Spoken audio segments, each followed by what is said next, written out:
We have reached the part of the week, exactly the midpoint of the week. Second hour, third day. Treats for everybody.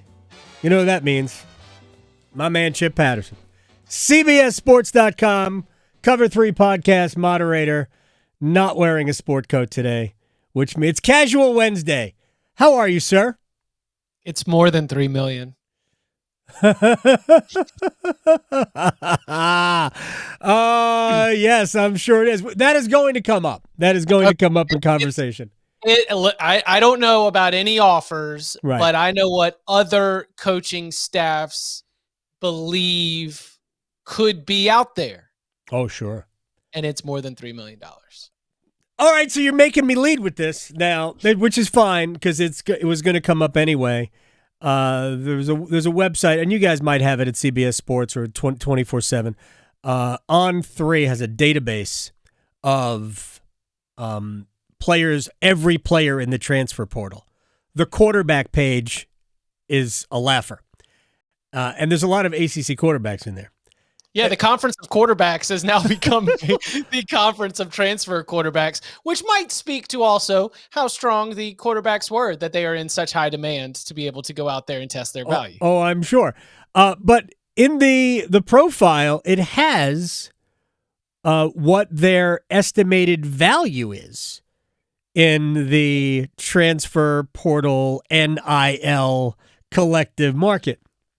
If Devin Leary, I think that's a little reckless for the record. I'm with you. I'm with you. 24/7 does not have that. I think that's a little bit reckless, just based on the inconsistencies across collectives. They also don't explain how they arrive at this. Yeah. And also it's oddly specific. Like Devin Leary is worth $189,000. Like, how did you come to that number? Devin Leary's worth more than that. I agree that he is worth more than that, but how did you come to 189? It's 186.55, but we for inflation, cost of living. I have no idea. But there's a lot of ACC quarterbacks in the portal. Devin Leary's in the portal now. DJ Uiagalelei is in the portal. Keaton Slovis is in the portal. We haven't heard. Is Alex Van Pelt? Not Alex Van Pelt. Tyler Van Dyke. Tyler Van Dyke. Alex Van Pelt. What did I do? Is Tyler Van Dyke in the portal? I mean, there's a lot of quarterbacks in the portal. Well, Djokovic is in the portal. He's out of the portal already. Yeah, and he's already announced that he's going to Pitt and he announced that after Keaton Slovis announced that he was leaving. Keaton Slovis, one of about 3 players who's been potentially linked to go link up with Eli Drinkwitz at Missouri, which, of course, there's a connection to Devin Leary from Devin Leary's recruiting process, as Eli was the first one to get in on Leary and establish that relationship before a lot of other power conference players came calling. Leary might be able to go to a program or a team that is arguably in a better position to win more games in 2023 than Missouri. So he might still be out there as well. And there could be, I don't know if you saw the comments from Dave Clawson this week, but no, he's already moved on to the, Sam's going to play the bowl game, and if he wants to make a decision after that, we support him. If he wants to go and chase his market value in the portal. Dave wasn't telling Sam Hartman to leave, but he was certainly preparing the messaging for the Wake Forest fan base that if this guy goes to collect a check to use his final year of eligibility elsewhere because of an NIL opportunity, then we should support him. And when that messaging is already coming out, we could add that to the list of transfer quarterbacks. Jeff Sims at Georgia Tech's not like a big one that's going to pop for a lot of people, but Brendan Armstrong, was once among the most prolific quarterbacks in the entire country. He's in the portal as well. It's pretty busy. It is pretty busy. So part of what Dave Clawson had to say, the more I think about it, the more I worry about, because I think we're just starting with the impact of NIL in college in terms of player movement. So is Dave Clawson telling the world that we ain't playing the NIL game? We're not going to do this? And how much more difficult will it make his job to keep Wake Forest? Look, I don't expect Wake Forest to be at the top of the ACC, but under Dave Clawson, I expect them to be good, and I expect them to be, a bowl challenging team year in and year out, has to make it a little bit more difficult, no? I think that it is similar to the experience of a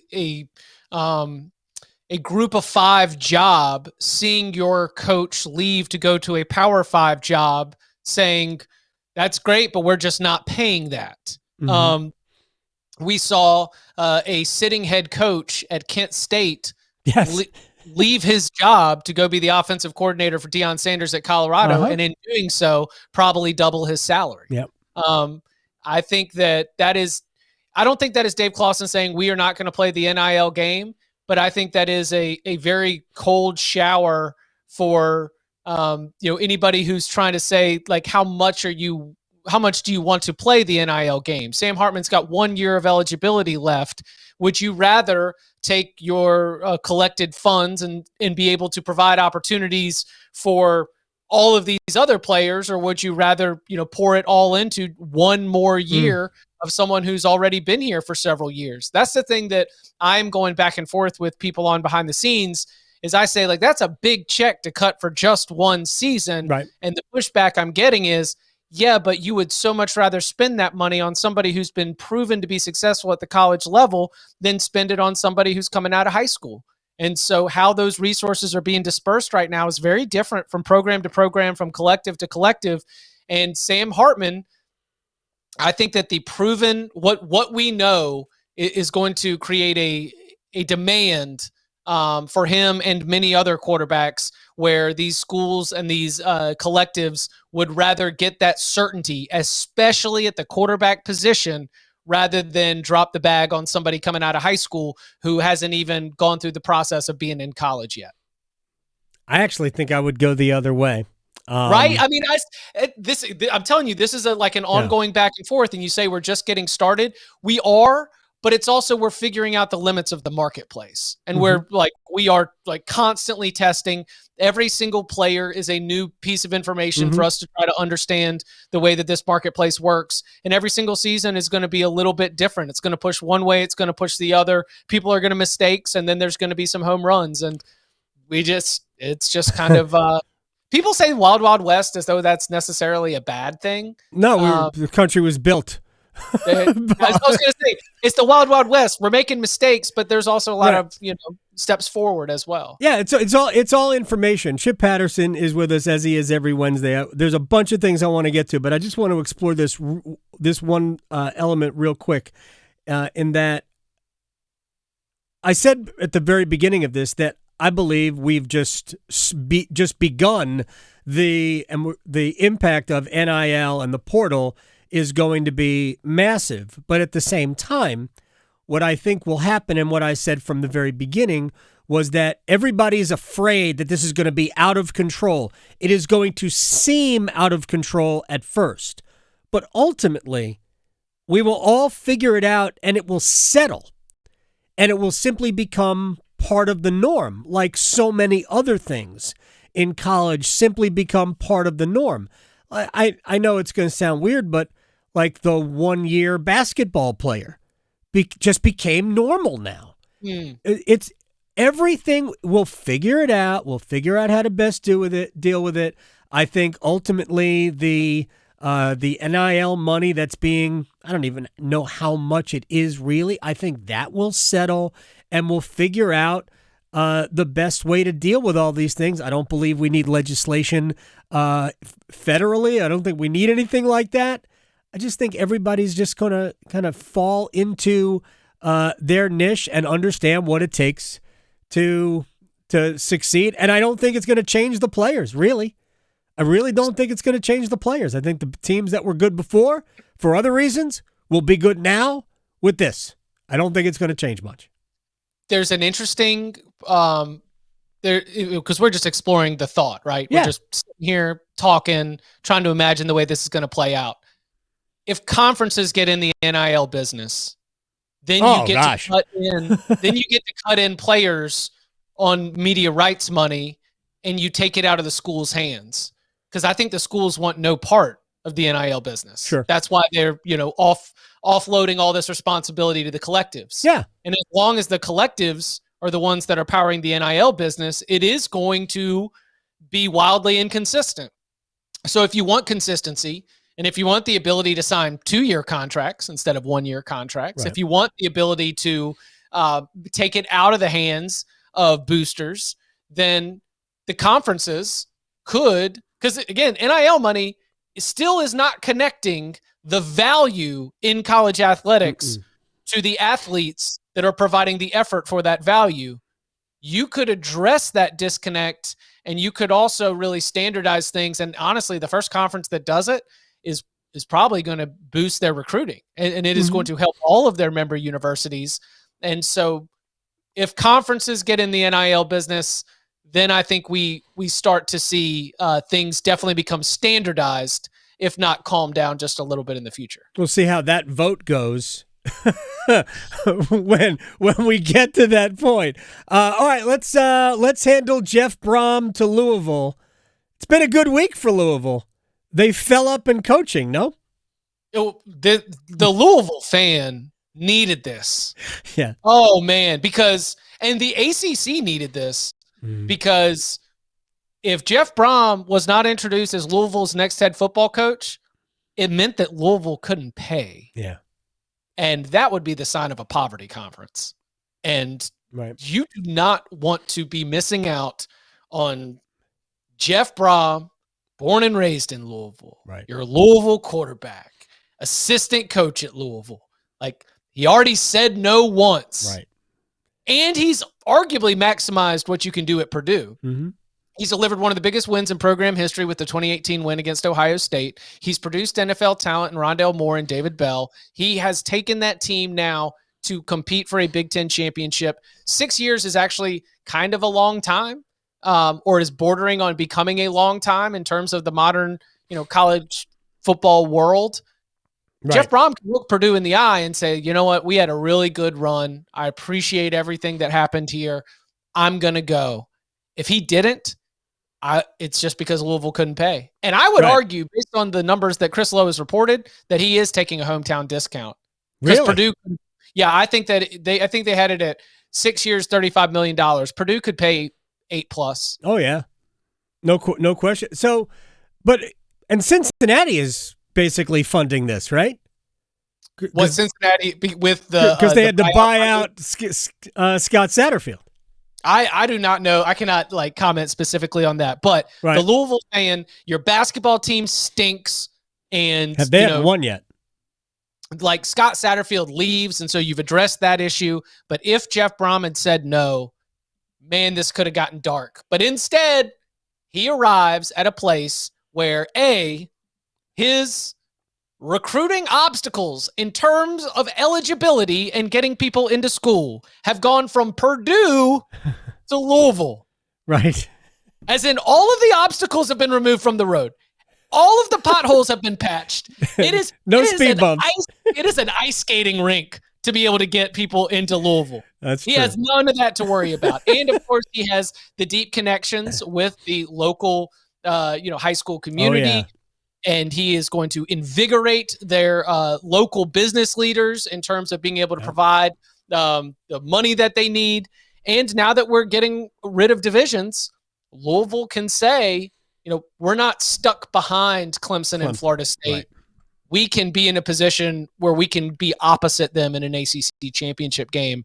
Tremendous for Louisville, tremendous for the ACC. And more importantly, he can actually say Louisville, right? He can say Louisville the way they say Louisville because he grew up there.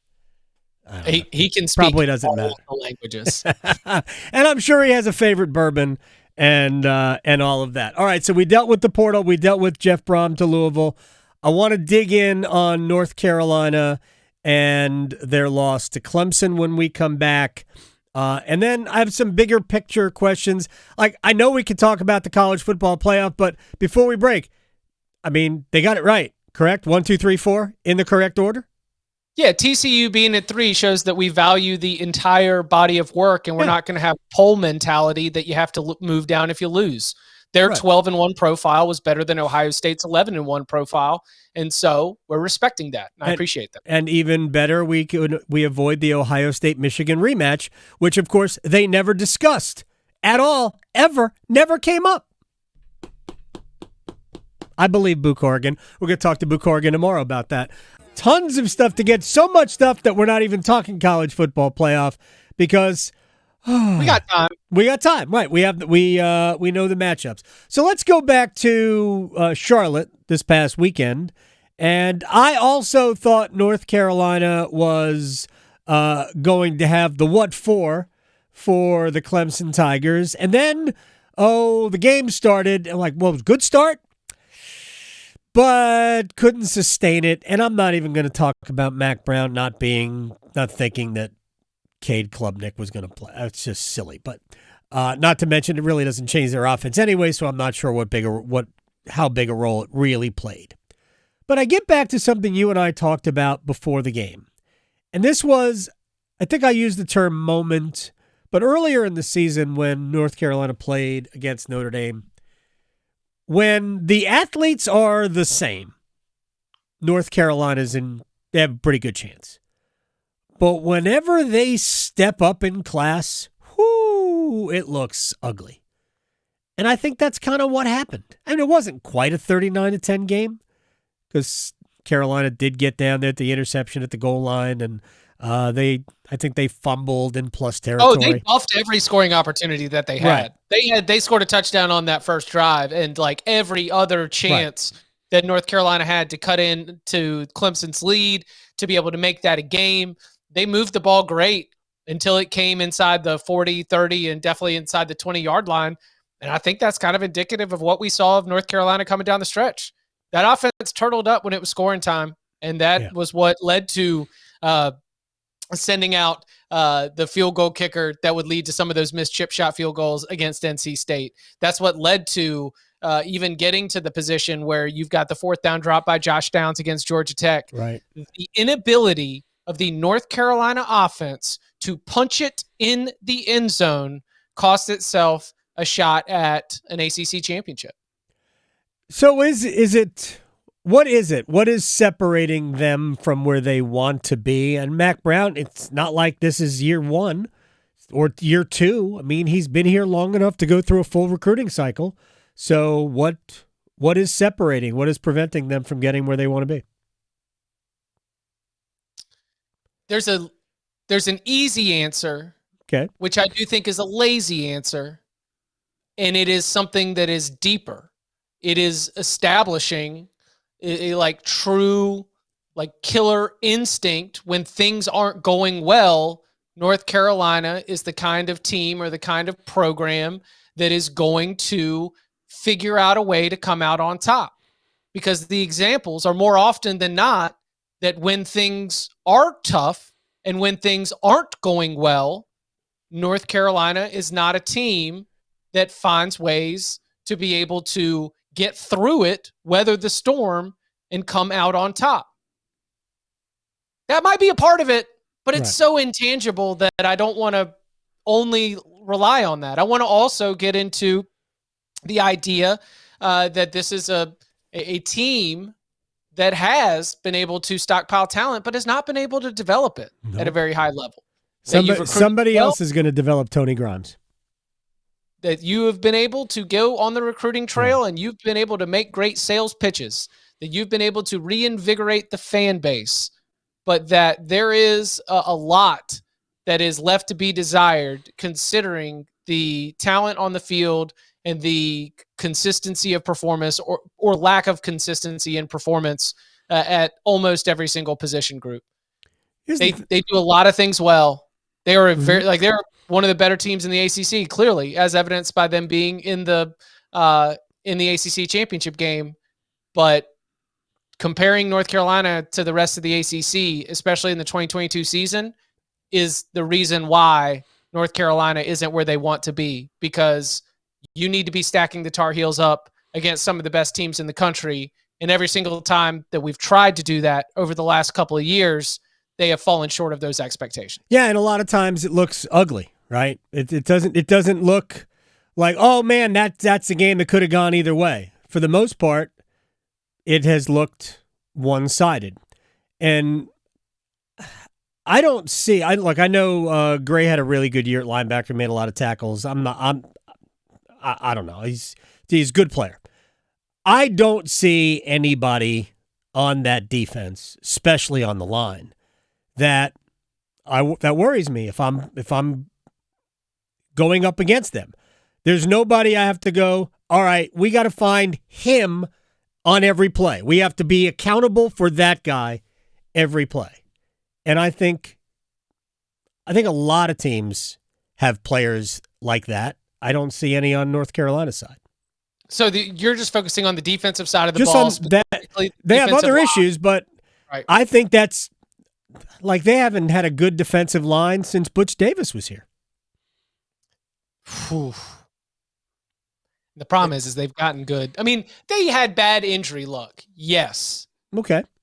But they've recruited good players at the defensive line and linebacker positions. It is very easy for North Carolina, coached by Mack Brown, to jump from, the bottom has fallen out to we're in a bowl game. Yeah. But it is proven to be very difficult to close that gap with the very top. And I think because of how easy you're able to get to pretty good, it's taken for granted how difficult it is to get to great. Well, I agree with that. I think the initial jump is a lot easier than people think. But next it's not step, like that everywhere, but it is like that at North Carolina. I mean, it's a national university. So competence gets you to being good. And I think that's what they are. They were competence and experience got them to being good. And I think they're good, but they're not. I mean, the first thing I wrote. North Carolina football wasn't born on third base, but they might have been born on second. They were rounding second. Yeah. They were rounding seconds, trying to stretch it into a triple. Anyway, so that was ultimately my takeaway from these games is, not ready for prime time, not ready to be that. And I know that's the thing that Mack Brown wants to. He kept pointing to recruiting for when they got squashed by Notre Dame, and nobody is saying that North Carolina year in and year out recruits at a Notre Dame level. But honestly, I mean, there wasn't last 3 or 4 years, there hasn't been that big a gap between what Notre Dame has recruited and what North Carolina has recruited, just based on the rankings of whether it's ESPN or 24/7 or any of the places where we do recruiting rankings. There hasn't been that big a gap between UNC and Notre Dame. And in fact, one of those years, UNC's class was rated higher. Well, but Notre Dame has become basically since, so Brian Kelly nuked his staff, not only assistant coaches, but also the strength and conditioning program after the 4-8 season in 2016. And what followed was a college football playoff appearance in 2018, a college football playoff appearance in 2020, a New Year's Six appearance in 2021. Obviously, this is a disappointing first season under Marcus Freeman, but he was promoted internally. The infrastructure that existed, a lot of that still exists, and the lessons that have been learned have been carried over. And it is contributed to player development, and that is player development from the coaching and teaching perspective, but it's also player development in terms of, the way these young men handle their business, develop their bodies, the way that they grow into an old, physical, and tough team. That Notre Dame team has an identity, so that even when they have no wide receivers, right. Notre Dame had no wide receivers this year. They had players who were listed on a depth chart with a WR beside their name. Right. But if the ball was not going to tight end Michael Mayer, then it was a running play. Right. They had 0 wide receivers in the modern football game. They were still an 8-4 team that were pretty effective and, finished in the top 25 of the final college football playoff selection committee rankings, because they had an identity, because they get old and they stay old, and because the bodies that are on the field are mashing you. And when things get difficult, it is part of that that modern Notre Dame program's identity to be able to rise to that challenge. And so that's like when things are easy, North Carolina looks fantastic. When things get really, really difficult, it feels like it is more often than not that the challenge is not met. Like it goes back to what I said before. When the athletes, in terms of heights, weights, dimensions, are similar, North Carolina looks really good. And when they go up against a Notre Dame or a Clemson, whose defensive line was the difference, I thought, then it looks a whole lot different. All right, I really only want to spend 2 more minutes. I want to spend a lot more time, but we don't have it. Chip Patterson is here really quick. Rank these for me in order, best to worst, and worst doesn't have to mean bad. It just means of the 3. 1, 2, 3. Cincinnati, Purdue, Louisville as college football coaching jobs. As the job itself? Yeah.